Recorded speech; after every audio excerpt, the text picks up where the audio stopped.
അവധി ദിവസങ്ങൾ കുടുംബത്തോടൊപ്പം ആഘോഷിക്കാൻ ഒരു സ്വപ്നയിടം തേടുകയാണോ? ഗ്രാമീണതയുടെ സൗന്ദര്യവും ആധുനിക സൗകര്യങ്ങളും ഒരുമിച്ച് ചേരുന്ന ആനമല ഹോം സ്റ്റേസിലേക്ക് സ്വാഗതം. തനത് കൈത്തറി വസ്ത്രങ്ങൾ നെയ്യുന്ന നെയ്ത്ത് കേന്ദ്രവും ഇവിടെ സന്ദർശിക്കാം. പ്രകൃതിയോടിണങ്ങി മനസ്സ് നിറഞ്ഞ് ആഘോഷിക്കാൻ ആനമല ഹോം സ്റ്റേസിലേക്ക് വരൂ.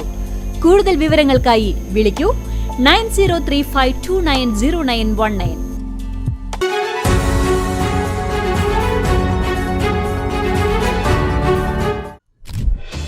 വീട്ടിൽ ഭാര്യയുമായി സംസാരിക്കുന്നതിനിടെ കുഴഞ്ഞുവീണ മധ്യവയസ്കൻ മരിച്ചു. ചെറുതുരുത്തി വട്ടപ്പറമ്പിന് സമീപം താമസിക്കുന്ന പൊട്ടിക്കുണ്ടിൽ 58 വയസ്സുള്ള മുഹമ്മദ് അലിയാണ് മരിച്ചത്. INTUC മുൻ തൊഴിലാളിയായിരുന്നു. തിങ്കളാഴ്ച വൈകിട്ട് 5 മണിയോടെ ഭാര്യ സഫിയയുമായി സംസാരിച്ചു കൊണ്ടിരിക്കുമ്പോൾ കുഴഞ്ഞു വീഴുകയായിരുന്നു. ഉടൻ തന്നെ വീട്ടുകാരും നാട്ടുകാരും ചേർന്ന് ചെറുതുരുത്തിയിലെ സ്വകാര്യ ആശുപത്രിയിൽ എത്തിച്ചുവെങ്കിലും ജീവൻ രക്ഷിക്കാനായില്ല.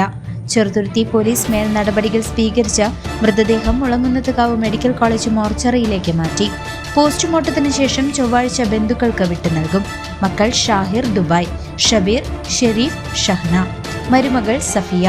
മൃതദേഹം ചൊവ്വാഴ്ച ഉച്ചയ്ക്ക് 1 മണിക്ക് വെട്ടിക്കാട്ടിരി ജുമാ മസ്ജിദ് ഖബർസ്ഥാനിൽ ഖബറടക്കും. News desk